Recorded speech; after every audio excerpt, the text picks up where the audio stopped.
Parce que Jack et Amina non, je sais pas. Moi, je fais des lives en algérienne ou bien en arabe, algérienne, quoi. Mais je participe dans les lives de Jack. J'ai participé beaucoup dans les lives de Jack, hein, mais c'est juste pour préparer les textes et tout. Moi, j'étais un musulman et je faisais la prière avec les musulmans. Tout, je connais très très bien D'accord, notre, oui, oui, donc le Coran, le Sunna et tout. Et là, il y a aucun doute que Marie, elle n'était pas sa femme. Je pensais parce que c'est, tu connais, oui, tu connais l'histoire d'elle parce que elle était un cadeau de le roi d'Égypte. Oui, Je suis. oui, bien sûr. Mais par contre, je savais pas que c'était, il y a le terme esclave sexuel.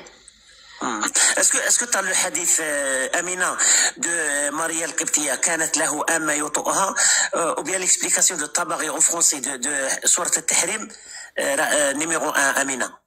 Attends, mais en français. Je le cherche. Cause de la révélation des versets de Surat al-Tahrim. L'agrément, tendresse que tu as la pardonneur, très miséricordieux, c'est lui l'omniscient. D'après Aïcha, le prophète avait l'habitude de rester longtemps chez Zaynab, de boire du miel. Hafsa et moi, dit Aïcha, nous entendîmes dire au prophète, quand il viendra chez l'une de nous deux, je trouve que tu sens le... Voilà, je comprends plus rien, là. On parle pas du tout d'esclaves. Zaynab. Non, mais j'ai bu du miel chez Zaynab, les suivants. Les Français, oui. Oui, je sais. Oui, je sais. Regarde, ma chère, c'est ça qu'ils font en Europe, en français, en anglais, en norvégien. En français, ça? Oui, peut-être que Amina. Est-ce que tu peux faire monter Amina là? Parce qu'elle vit en français. C'est un ami. Amina, est-ce que tu peux demander? Amina, je sais pas qui c'est, moi. Oui. Oui, elle va demander, c'est Amina Mour. S'il vous plaît, qu'on discute dans l'échange, dans le calme, dans le respect. Pas de souci. Elle s'appelle Mina. Je vois que t'es très respectueux, ça me va. Même s'il y en a que je fais monter d'un coup, enfin, vraiment, on peut discuter, il y a pas de problème. Oui, mais on a l'habitude, ça fait des années qu'on fait des débats. Ouais, ça, et j'en ai besoin, ça me fait... Les 2 secondes, là. Non, mais laisse, il faut voir mes lives, là, parce qu'il y a des gens qui m'insultent, mais moi, je réponds jamais. Je le laisse, je le donne 3 minutes, 4 minutes. S'ils veulent m'insulter, après, je commence le débat. Et ça fait des années. Elle s'appelle Minamour. Minamour. Ah, oui, je la connais, oui, d'accord. J'ai eu l'occasion de la rencontrer sur un autre live. Ouais. Ok. Ouais. Bonjour, salut Afshi. Salut Minamour, ça va? Ça va et toi? Oui, ça va. Ah bah, en français, tu ne trouveras pas la traduction parce qu'il y a 2 explications à ce verset. Okay. Et en français, de toute façon, c'est connu que tu ne trouveras jamais enfin, pas jamais, mais sur les versets compromettants, tu ne trouveras pas la bonne traduction. Tu trouveras en anglais. Oui, il y a l'histoire du miel et il y a l'histoire de Marie. Je vais essayer de te trouver le hadith en français ou en anglais. Mais en français, tu ne trouveras pas la bonne explication. C'est comme ils font avec plein de versets où ils changent les mots, où ils font exprès de ne pas donner la vraie explication. D'accord, ok. Ouais. Ça, c'est bizarre. Donne-moi 30 secondes, je te trouve en anglais. Bah, au moins, même en anglais, tu vois. Oui, c'est ce que j'allais faire. Mais est-ce que Amina, tu peux la lire l'explication là? Parce qu'il y a personne là, je pense des musulmans qui vont nier que ça, oui, c'est une explication de Tabari. Voilà. Ça, je peux le faire. Alors, si tu peux juste reculer un tout petit peu, comme ça. Maria la Copte. Ah, si, on peut trouver là. Alors, Maria la Copte est une esclave égyptienne envoyée par Al-Muqawqis au prophète Mohammed pour devenir sa concubine. Et de leur union né Ibrahim, Maria la Copte a marqué la mémoire musulmane. Elle est citée dans les questions du genre, celle des relations avec les chrétiens. Bon, ça c'est ce qu'on trouve sur Wikipédia. Mais sur Islam Web, voilà. Attends, je vais t'envoyer ça. Afshi directement. Mais ou alors j'ouvre la caméra et... Ah oui, tu me le montres, ouais, parce que tu peux pas m'envoyer, là, je suis en live. Mais alors attends, ils disent concubine ou esclave sexuel? C'est ça le souci avec c'est ce que je te disais, en français, ils jouent sur les mots. Et en anglais, ils disent quoi? Attends.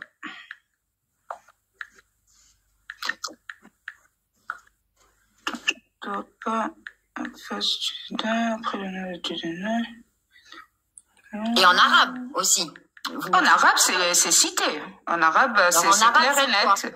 En arabe, ils le disent clairement qu'il l'a jamais marié.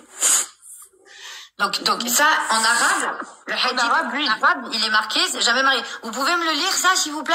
Je peux dire un truc. Regarde, le plus grand savant des musulmans sunnites d'aujourd'hui, c'est Saleh Al-Fawzan. Il y a une vidéo de Saleh Al-Fawzan qui parle de Marie, qu'elle n'était pas sa femme, qu'elle était une esclave sexuelle.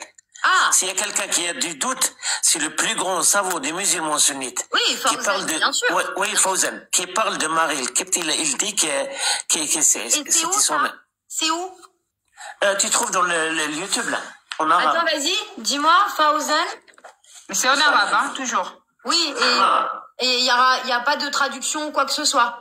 Pas à ma connaissance. En tout cas, pas en français. Fawzan, et je mets quoi? Maria? Non, je mets pas Maria. Ah bah oui, mais du coup, il va pas... Tu mets...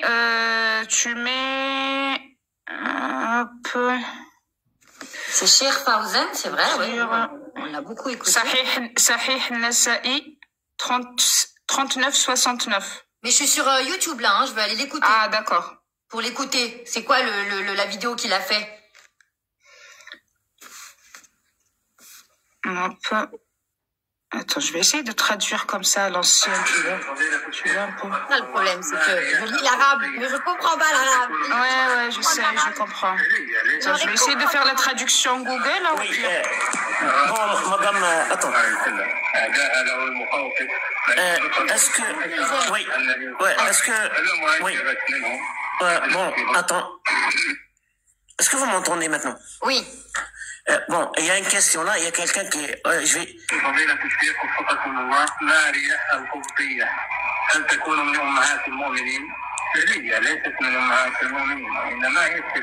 Vas-y, Amina, est-ce que tu peux... Amina, elle est pas là? Amina, tu es là? Si, je suis là. Est-ce que tu peux traduire la question et la réponse de Cheikh Saleh Fawzan? Parce qu'il y a quelqu'un qui pose la question. Je peux juste remettre alors. Voilà, je vais le faire maintenant. Je vais essayer en arabe.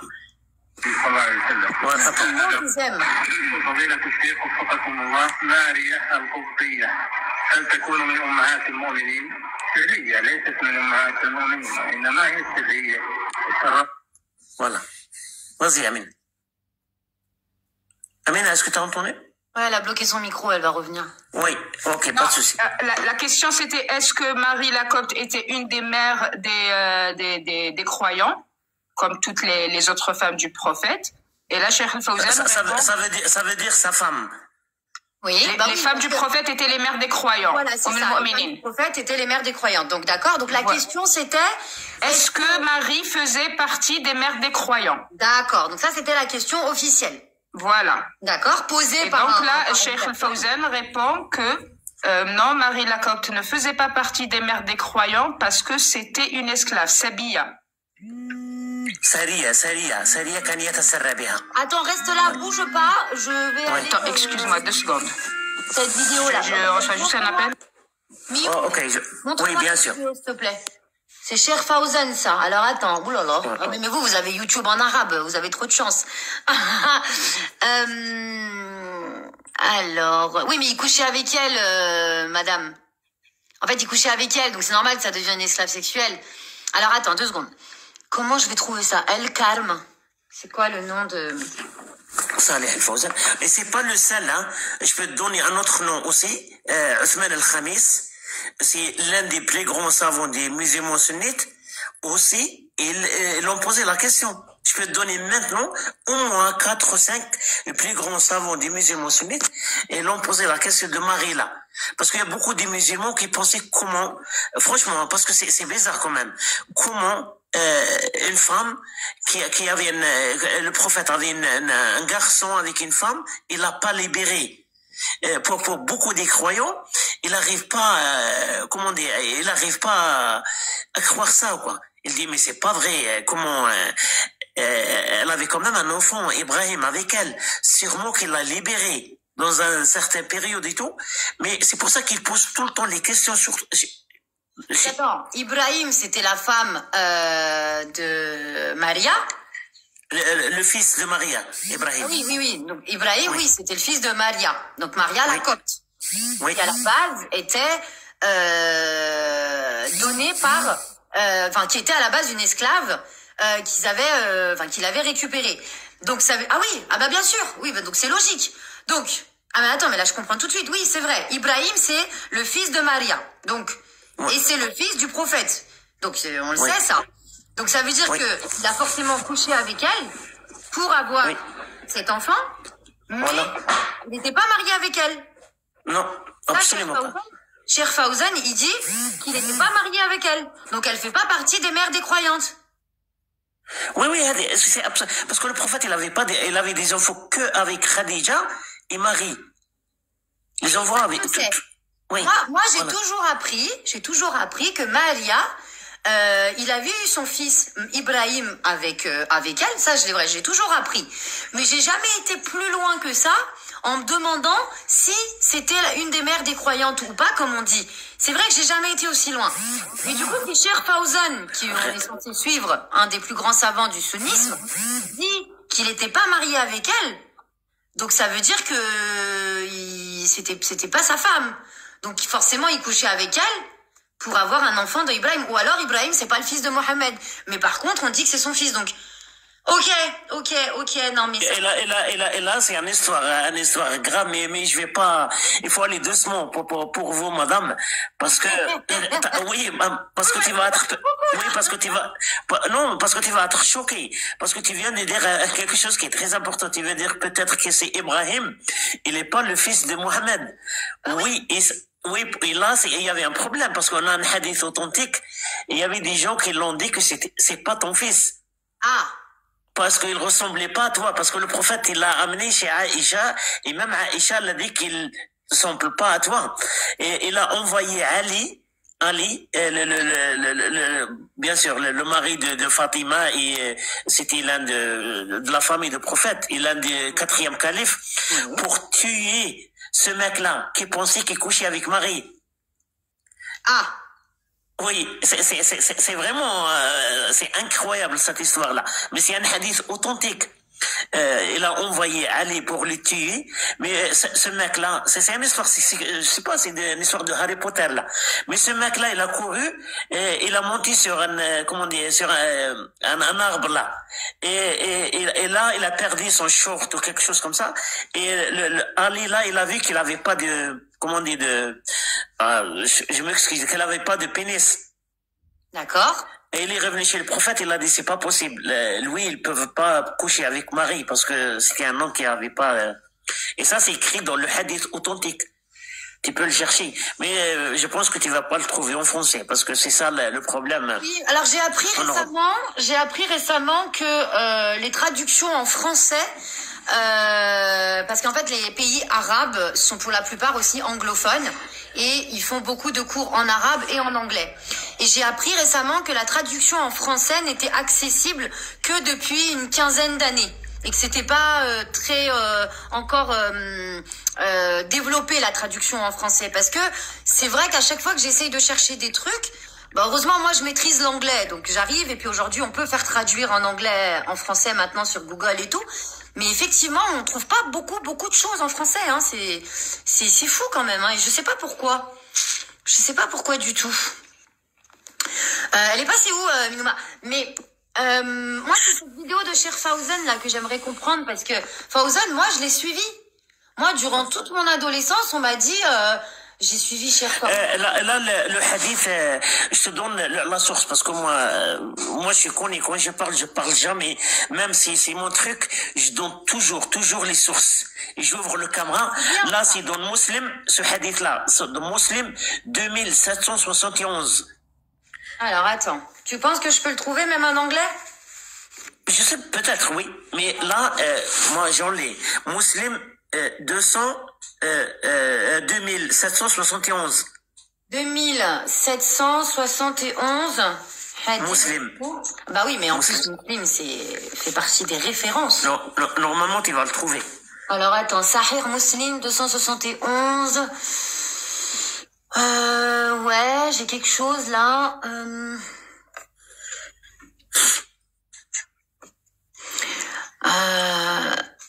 Attends, moi j'aimerais bien que vraiment le lire en français, ça m'intéresse de fou ça.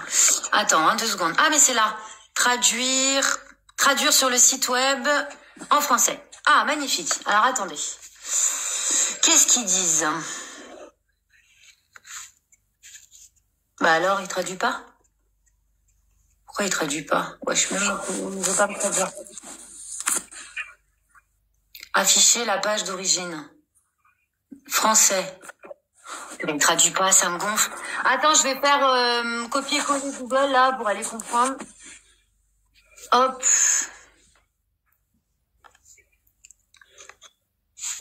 T'as du temps, hein? Bah, pas de souci, je suis... Le hadith est là. Ouais, mais t'inquiète, moi je vais juste le mettre en traduction. Et ça va me mettre quoi? Alors, allez lui frapper le cou. Ali est venu vers lui et il l'a trouvé dans un puits en train de rafraîchir son corps. Ali lui a dit sortez et alors qu'il lui prenait la main et le faisait sortir, il s'aperçut que son organe sexuel avait été coupé. Quoi? Hadrat Ali s'est abstenu de lui frapper le cou. Il s'approcha de l'apôtre d'Allah et dit messager d'Allah, il n'a même pas l'organe sexuel avec lui. Je suis désolé, mais c'est comique ça. Ça, c'est l'islam, hein, madame. C'est un hadith. Oui. Bah oui, je viens de le trouver dans le Sahih Muslim, donc c'est authentique. Il n'y a pas de discussion possible. Mais c'est quoi le délire? Il lui a frappé le cou. Il a frappé le cou de qui? C'est le prophète qui l'a envoyé. Bonjour, c'est le prophète parce que c'est elle était jalouse de Marie la Copte et elle lui a dit elle t'a trompé avec son cousin. Et le prophète, sans demander, parce que normalement, s'il y a adultère, d'accord, même si c'était son esclave, mais s'il y a adultère, il doit y avoir des témoins, 4 témoins. Ouais. Là, vu que ça le concernait lui, il n'a pas cherché à avoir 4 témoins ni rien. Il a envoyé Ali, il lui a dit tu vas le tuer. Tu vas tuer le cousin de Marie la Copte parce qu'elle m'a trompé avec lui. Donc, quand il est allé le voir, Ali, pour le tuer, le cousin, il était vêtu d'une sorte de drap, il était sous un arbre ou je sais pas, voilà, comme tu es en train de lire. Et quand Ali l'a effrayé, il a essayé de le taper sur le cou. L'autre, il était effrayé, le drap, il est tombé et là, il a vu qu'il n'avait pas d'organe sexuel. Il lui a dit c'est pas possible, elle peut pas te tromper avec quelqu'un qui n'a pas d'organes génitaux. Bah ouais, d'accord. Là, ouais, maintenant j'ai recontextualisé. Donc et alors qu'il lui prenait la main et le faisait sortir, il s'aperçut que son organe sexuel avait été coupé. Hadrat Ali s'est abstenu de lui frapper le cou. Il s'approcha de l'apôtre et lui dit il n'a même pas l'organe sexuel avec lui. Mais déjà comment ça il n'a pas d'organe sexuel? C'est bizarre, non? Moi, je trouve que c'est bizarre quand même qu'il n'ait pas d'organes sexuels. Pourquoi il en a pas, Bichette? On connaît son histoire à lui? Non, je sais pas. Pourquoi il n'a pas d'organes sexuels, lui? Je pense que tu peux trouver ça parce que lui, il était un esclave des pharaons. Parce que c'était le roi de l'Égypte qui les a envoyés comme un cadeau à Mohammed, à le prophète. Alors il faisait des trucs avec les esclaves, avec les hommes, parce que ils avaient peur qu'ils pouvaient coucher avec leurs femmes. Ah oui. Oh oui, là là, mais oui. Attends, mais c'est une dinguerie. Ça veut dire qu'on peut faire le lien entre l'histoire des Égyptiens qui faisaient aux hommes tout ça et le monsieur là. Oui, bien sûr. Oui, absolument. Oui, absolument. Attends, Lyon, t'es sérieuse? Oui, ce monsieur, c'était qui à la base? Oui, alors ce monsieur, c'est le cousin de Marie la Copte et ils étaient déjà esclaves chez le gouverneur d'Égypte qui était El-Muqawqez, qui était copte. Et comme le prophète a menacé El-Muqawqez, il lui a dit soit tu te convertis à l'islam ou sinon je te tue. C'était ça, Mihouba, via une lettre normalement. Et donc El-Muqawqez, il voulait pas se convertir à l'islam. Il lui a offert Marie la Copte, il lui a offert sa sœur Cyrine, il lui a offert le cousin, donc le mec qui n'a pas d'organes génitaux, et il lui a offert l'âne Douldul. Et l'âne Douldul, qui d'ailleurs, si tu veux qu'un jour on parle de El Bouraq, ça ressemble beaucoup à Douldul. Donc, parce qu'il était blanc, etc. Voilà, donc c'était le cousin de Marie al-Qibtiyya. Donc vu que c'était son cousin, forcément, il vient de l'Égypte et ok. Alors là, par contre, ça me paraît plus logique parce que moi, je comprenais pas comment ce monsieur s'est retrouvé sans sexe. Et effectivement, les Égyptiens coupaient les sexes des hommes. C'est quoi une eunuque là? Ils sont en train de me dire, Pchi, c'est eunuque. C'est quoi eunuque? Je connais pas ce terme. C'est quoi? Attends, ils sont tous en train de me dire. C'est un terme en français que je ne connais pas, que je comprends pas. Excusez-moi, vous pouvez m'expliquer? C'est quoi ça? J'ai pas... Ouais, justement, tout le monde est en train de me dire, j'ai même reçu des SMS de... Son organe. Ah, ok, c'est un homme que c'est... C'est quelqu'un qui n'a pas d'organe, peut-être. Je sais pas. Ah! Mais où je t'ai envoyé... Eunuque. Ok. C'est quelqu'un qui est castré, c'est ça? Ah, ok. Peut-être. Okay. Pas d'organe, oui, pas d'organe. Okay. Tout à l'heure, vous avez parlé de Marie la Copte, comment ça se fait que c'était pas son épouse, etc. Après, c'est vrai que les interprétations en français, elles sont biaisées, mais même en français, on te le dit, d'ailleurs, je l'ai envoyé à Mihoub sur WhatsApp, ils disent que c'était sa concubine. Ils disent bien que Allah lui a interdit d'avoir plus que 4 femmes. Il avait 4 femmes. Allah lui a dit, tu peux pas avoir plus que 4 femmes. C'est pour ça selon eux, c'est pour ça qu'il n'a pas épousé Marie la Copte. Et qu'elle est restée son esclave, ou plus de 9 femmes. Il avait 9 femmes, enfin, je sais pas quoi. Mais en tout cas, c'est ça, Mihoub, ce que je t'ai envoyé sur WhatsApp. Oui, mais là, on parle des hadiths. Moi, je sais pas pourquoi, franchement, hein, parce que moi, je sais pas pourquoi on parle des hadiths, parce qu'il y a un verset coranique, là, qui autorise les musulmans d'avoir des esclaves sexuels. En fait, moi, j'avais commencé le live, je pense qu'on va y aller doucement, parce que pour moi, déjà, c'est super choquant. Mais en fait, je demandais juste à la communauté tout à l'heure, je leur rappelais, je les appelais à réfléchir et tous ensemble, à leur demander quels étaient les droits de la femme en islam, et que du coup je leur ai dit l'homme a des droits sur la femme parce que la femme doit obéissance à son mari, et on a parlé de la polygamie et ils m'ont dit oui, mais la polygamie, l'homme a des conditions pour la polygamie. Et attends, le contenu de l'homme a été signalé. Oh là là. Vous pouvez entraîner. Moi, je descends si tu veux. On m'a signalé. Je suis désolée. Vas-y. Ok. On parle par commentaire. N'oubliez pas le verset 24 sourate Nisa. Il est très bien celui-là. D'accord. À tout à l'heure. Oui. À tout de suite. Reste en commentaire avec nous. Hein. Et en fait, ma question c'était si... Et en fait, moi, j'ai grandi en me disant, oui, mais l'homme a des conditions pour avoir une deuxième femme. Voilà ce que j'ai appris. Et en fait, j'ai été chercher les conditions. Et j'ai dit, déjà, rien que dans le meilleur exemple du monde, qui est censé être le prophète, il a jamais demandé l'autorisation à ses autres femmes pour aller épouser d'autres femmes. Jamais. Il n'y a aucun texte qui prouve ça. Donc j'ai dit, c'est bizarre quand même. Après, j'ai dit, peut-être qu'il y a un truc qui m'échappe. Est-ce qu'il y a des conditions pour la femme, pour l'homme, pour aller faire la polygamie? J'en ai pas trouvé. Donc vraiment, je cherche. Et moi, je vais bloquer sur ça pendant très longtemps, parce qu'aujourd'hui, je ne comprends pas pourquoi il y a les droits pour l'homme envers sa femme, mais il n'y a pas l'inverse. Voilà, pour remettre le contexte. Non. Non, je vois pas des conditions, moi. Est-ce qu'il y a des conditions que vous comprenez, que vous avez, que moi, j'ai pas?